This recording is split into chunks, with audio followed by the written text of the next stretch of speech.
Dear student, next video में देखिए हम क्रिस्टलाइन सॉलिड का क्लासिफिकेशन कर रहे हैं। हमने पीछे फर्स्ट वीडियो में एमोरफस और क्रिस्टलाइन सॉलिड के बारे में पढ़ा था। क्रिस्टलाइन सॉलिड को फर्दर 4 पार्ट में डिवाइड किया जाता है, इसलिए हम क्रिस्टलाइन सॉलिड का क्लासिफिकेशन कर रहे हैं। आप कहोगे सर इनका क्लासिफिकेशन किस बेसिस पर किया गया है? क्रिस्टलाइन जो सॉलिड हैं उनमें जो पार्टिकल्स हैं, पार्टिकल्स में उनके पार्टिकल्स का नेचर कैसा है, उनमें फोर्स ऑफ अट्रैक्शन है वो किस प्रकार का है, उनके बेसिस पर अपन ने इनको फर्दर क्लासिफाइड किया गया है। क्रिस्टलाइन सॉलिड को फर्दर 4 पार्ट्स में डिवाइड किया जाता है। 4 पार्ट्स मतलब इनको 4 पार्ट्स में क्लासिफाइड किया जाता है। नंबर 1 है आयोनिक सॉलिड, सेकंड है मोलिकुलर सॉलिड, और थर्ड है कोवलेंट सॉलिड, और फोर्थ है मेटेलिक सॉलिड। 4 पार्ट्स में इनको डिवाइड किया जाता है फर्दर क्रिस्टलाइन सॉलिड को। इनमें देखिए क्या क्या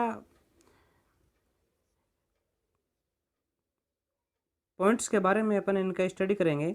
इनमें आयनिक और मोलिकुलर, कोवलेंट और मेटेलिक सॉलिड के बारे में। इसमें एक पॉइंट है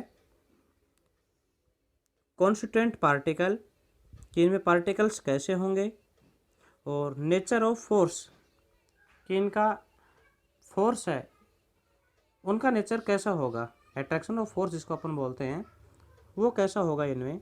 इनके बेसिस पर हम इनको 4 टाइप्स में डिवाइड किया है, कॉन्स्टिट्यूएंट पार्टिकल और नेचर ऑफ फोर्स। इस बेसिस पर कि किस प्रकार के सॉलिड में किस प्रकार का इनका पार्टिकल्स का अरेंजमेंट और अट्रैक्शन ऑफ फोर्स जो होता है वो होता है। फर्स्ट है क्रिस्टलाइन सॉलिड को फर्दर 4 पार्ट में डिवाइड किया है। उसमें फर्स्ट है आयनिक सॉलिड, टाइप्स ऑफ सॉलिड। उसमें फर्स्ट कौन सा है? आयनिक सॉलिड। ये किसके पार्ट पढ़ रहे हैं हम? ये क्रिस्टलाइन सॉलिड के पढ़ रहे हैं, एमोरफस सॉलिड के नहीं। क्रिस्टलाइन सॉलिड है उसके। उसमें क्रिस्टलाइन सॉलिड में फर्स्ट है आयोनिक सॉलिड। आयोनिक सॉलिड है, अपने पीछे पढ़ चुके हैं आयोनिक सॉलिड के बारे में। आयोनिक सॉलिड है, जैसे एग्जांपल पीछे पढ़ा था आयोनिक सॉलिड, है ना। उसमें एग्जांपल क्या था आयोनिक का एग्जांपल क्या था? NaCl। एक एमोरफस सॉलिड पढ़ा था आपने और एक क्रिस्टलाइन सॉलिड पढ़ा था, पीछे वीडियो में आपने पढ़ा था। उसमें एग्जांपल दिया था क्रिस्टलाइन सॉलिड में NaCl। डियर स्टूडेंट, आपको पता है कि NaCl जो क्रिस्टल होता है वो आयोनिक क्रिस्टल है। इसमें जो पार्टिकल्स हैं वो एक Na पॉजिटिव है और एक क्लोरीन नेगेटिव है। क्लियर? तो इनमें फोर्स ऑफ अट्रैक्शन भी होगा इन आयन में। क्यों? क्योंकि अपोजिट चार्ज हैं। तो ये इनके पार्टिकल्स हैं। मैंने कहा था उस समय पार्टिकल्स आयन भी हो सकते हैं, मॉलिक्यूल भी हो सकते हैं, एटम भी हो सकता है। तो इसमें देखिए आयोनिक सॉलिड में कि पार्टिकल्स कॉन्स्टेंट होंगे, वो कैसे होंगे? पॉजिटिव और नेगेटिव आयंस। क्लियर है कि आयोनिक सॉलिड वो होंगे जिनमें पार्टिकल्स कैसे होंगे? पॉजिटिव और नेगेटिव आयंस होंगे। हाँ, इनमें ये देखिए कि इनका नेचर कैसा होगा, फोर्स ऑफ अट्रैक्शन है वो कैसा होगा इनमें? कूलम्बिक या इलेक्ट्रोस्टैटिक्स फोर्स ऑफ अट्रैक्शन। इनमें अट्रैक्शन होगा ये वो या तो इलेक्ट्रोस्टैटिक्स फोर्स होगा या कूलम्बिक अट्रैक्शन होगा। मतलब ये हम कहते हैं कि Na पॉजिटिव, Cl नेगेटिव, इनमें एक इलेक्ट्रोस्टैटिक्स फोर्स ऑफ अट्रैक्शन पाया जाएगा इन पार्टिकल्स में, दोनों में। कि पॉजिटिव है वो तो नेगेटिव आयन को अट्रैक्शन करेगा अपनी ओर, और नेगेटिव आयन है वो पॉजिटिव आयन को अपनी ओर क्या करेगा? अट्रैक्टिव करेगा।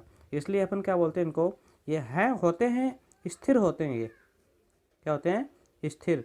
इसलिए इसको इलेक्ट्रोस्टैटिक फोर्स बोलते हैं कि इलेक्ट्रिसिटी के रूप में आयन होते हैं, वो इलेक्ट्रिसिटी के रूप में होते हैं, इसलिए इनको इलेक्ट्रोस्टैटिक फोर्स बोलते हैं। तो इनमें फोर्स की प्रकृति होगी, नेचर होगा फोर्स का, वो कैसा होगा? Electronic force of attraction. Second है मोलिकुलर सॉलिड। मोलिकुलर आणविक सॉलिड। इनको मोलिकुलर सॉलिड को फर्दर 3 पार्ट्स में डिवाइड किया गया है। एक है नॉन पोलर मोलिकुलर सॉलिड, एक है पोलर मोलिक्यूल सॉलिड और एक है हाइड्रोजन बॉन्डिंग मोलिकुलर सॉलिड। आप कहोगे सर इनको दोबारा किस बेसिस पर डिवाइड किया जाता है? देखिए CO2 भी मॉलिक्यूल है, H2 मॉलिक्यूल है, O2 भी मॉलिक्यूल ही है, HCl भी तो मॉलिक्यूल ही है, H2O भी मॉलिक्यूल है, राइट है। अब H2 है, O2 है, CO2 है, ये तो नॉन पोलर मॉलिक्यूल हैं। कैसे हैं? Non polar. और जबकि HCl है, H2O हैं, वो कैसे हैं? पोलर है। और साथ के साथ इनमें आपको पता है 11th में आपने हाइड्रोजन बॉन्डिंग पढ़ा था, तो इनमें हाइड्रोजन बॉन्डिंग भी प्रेजेंट होती है ना। तो इस बेसिस पे इनको पोलरिटी पे और हाइड्रोजन बॉन्डिंग मतलब इनमें बॉन्डिंग किस प्रकार की है, इसके बेसिस पर इनको दोबारा 3 पार्ट्स में डिवाइड किया है यहाँ पर। तो एक तो यदि पोलर नहीं होंगे, नॉन पोलर होंगे मॉलिक्यूल्स, तो वो हो गया। एक जो वो मॉलिक्यूल्स जो जिनमें पोलरिटी पाई जाएगी, ध्रुवीयता पाई जाएगी, वो कौन से हो जाएंगे? Polar molecular solids. और एक वो मॉलिक्यूल्स जिनमें हाइड्रोजन बॉन्ड प्रेजेंट होगा, तो वो कौन से मॉलिक्यूल्स होंगे? Hydrogen bonded solids. पहला है नॉन पोलर मॉलिक्यूल्स या नॉन पोलर मोलिकुलर सॉलिड्स। इसमें देखिए पार्टिकल्स का कॉन्स्टिट्यूएंट होगा वो कैसा होगा? नॉन पोलर मॉलिक्यूल्स एटम और एटम्स ऑफ नॉन मेटल्स। ये नॉन मेटल के एटम्स होंगे, आपस में जुड़े हुए होंगे, उनमें किसी प्रकार की पोलरिटी नहीं पाई जाएगी। जैसे मैंने आपको बताया था हाइड्रोजन क्या है? नॉन मेटल है। क्या है? Non metal. तो ये हाइड्रोजन, इनके बीच में जो बॉन्ड होगा वो क्या कहला, वो ये पूरा हाइड्रोजन, यदि हाइड्रोजन जुड़ बंधित हाइड्रोजन है, ये एक बंध के द्वारा जुड़ जाएगा तो H2 मॉलिक्यूल कहलाएगा। और इसमें क्या पोलरिटी है क्या बॉन्ड में? नहीं। तो इनमें ये एटम्स हैं, एटम्स वो क्या हैं? Non metal. नॉन मेटल तो non polar molecules and atoms of non metal, ये नॉन मेटल के होंगे मॉलिक्यूल और एटम्स होंगे वो। इनमें कौन सा बॉन्ड पाया जाएगा? आपको पता है कि जो अध्रुवीय मतलब नॉन पोलर्स जो होते हैं, उनमें आपने 11th में पढ़ा था एक बंध, कौन सा? ये लंदन या डिस्पर्सन फोर्स। 11th में थे टॉपिक, ये टाइप्स ऑफ फोर्स, लंदन या डिस्पर्सन फोर्स। ये कौन से फोर्स होते हैं? ये वीक फोर्स होते हैं। कौन से? वीक। कि इनमें मॉलिक्यूल्स के बीच में बहुत ही वीक अट्रैक्शन ऑफ फोर्सेस पाया जाता है। जिनमें वीक अट्रैक्शन ऑफ फोर्सेस पाया जाता है उनको डिस्पर्सन या लंदन फोर्स बोलते हैं। सेकंड है पोलर मोलिकुलर सॉलिड।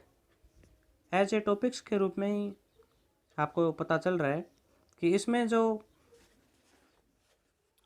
एग्जाम्पल आएगा वो किसका आएगा? पोलर का आएगा। जैसे HCl में H बंद Cl जो होगा उसमें अपन जब आप इसकी इलेक्ट्रोविटी के रूप में देखोगे, इलेक्ट्रोनेगेटिविटी के रूप में देखोगे आप, तो इस पर क्या पाया जाएगा? पार्शियली पॉजिटिव और इस पर क्या होगा? पार्शियली नेगेटिव, राइट है। तो एक कौन सा मॉलिक्यूल है?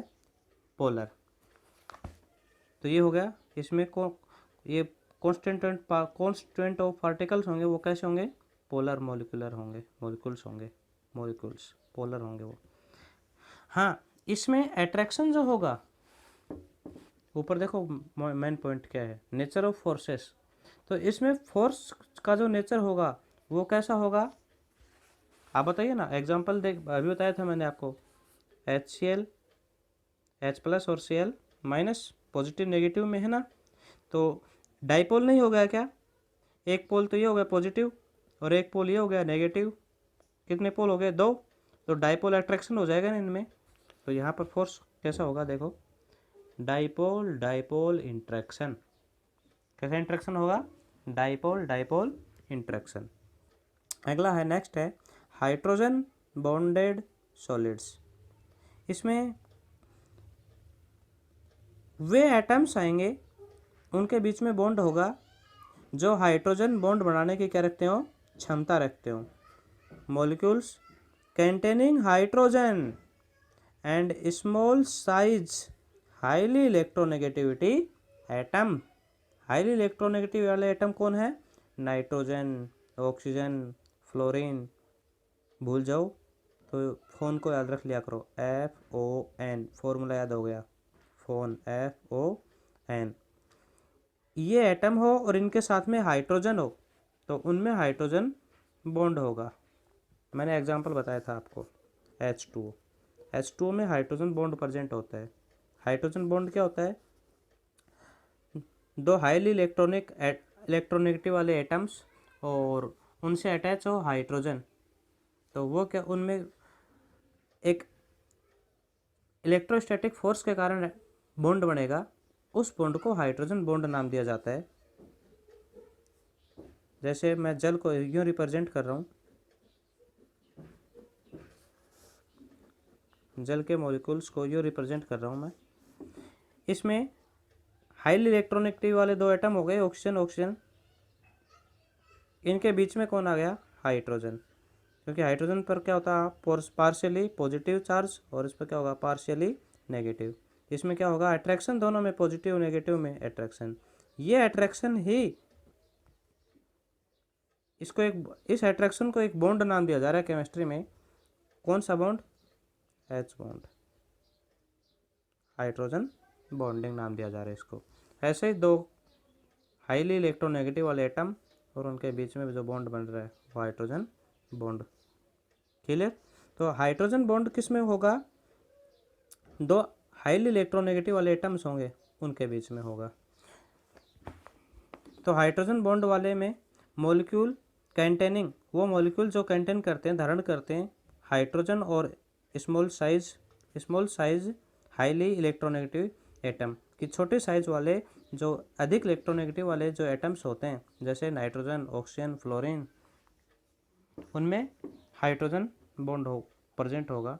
हाँ, इनमें फोर्स ऑफ अट्रैक्शन कैसा होगा, देखिए ये रहा हाइड्रोजन बॉन्ड फोर्स। ये कौन सा फोर्स है, hydrogen bond. Clear. Third point है इसका, क्रिस्टलाइन सॉलिड में कोवलेंट सॉलिड। कोवलेंट सॉलिड में आपने 10th में पढ़ा भी था, कौन कौन से आते हैं कोवलेंट सॉलिड में, हीरा, graphite, fullerene, silica oxide, silica carbide, aluminium nitrites, वे किस में आते हैं, कोवलेंट बॉन्ड में। एटम ऑफ नॉन मेटल, इसमें एटम होंगे वो कैसे होंगे, नॉन मेटल होंगे। नॉन मेटल बेटा हीरा, ग्रेफाइट, फुलरीन आप पढ़ते हो, तो उसमें हीरे, ग्रेफाइट, फुलरीन में क्या होते हैं, कार्बन प्रेजेंट होते हैं। और कार्बन क्या है, कार्बन नॉन मेटल है। कौन है, नॉन मेटल। तो इसमें एटम्स होंगे वो कौन होंगे, नॉन मेटल होंगे। हाँ, इनमें बॉन्डिंग कैसी होगी, कोवलेंट। कैसे बॉन्डिंग होगी भाई, कार्बन कार्बन, आप कार्बन एंड इट्स कंपाउंड पढ़ते हो, carbon bond carbon bond carbon bond carbon. इसमें इनमें कौन सा बॉन्ड पाया जाता है, आयोनिक या हाइड्रोजन या कोवलेंट बॉन्ड होता है, इनमें कोवलेंट बॉन्ड होता है। तो कोवलेंट बॉन्ड होगा ना, तो देखिए कोवलेंट सॉलिड में कौन सा होगा, कोवलेंट बॉन्डिंग।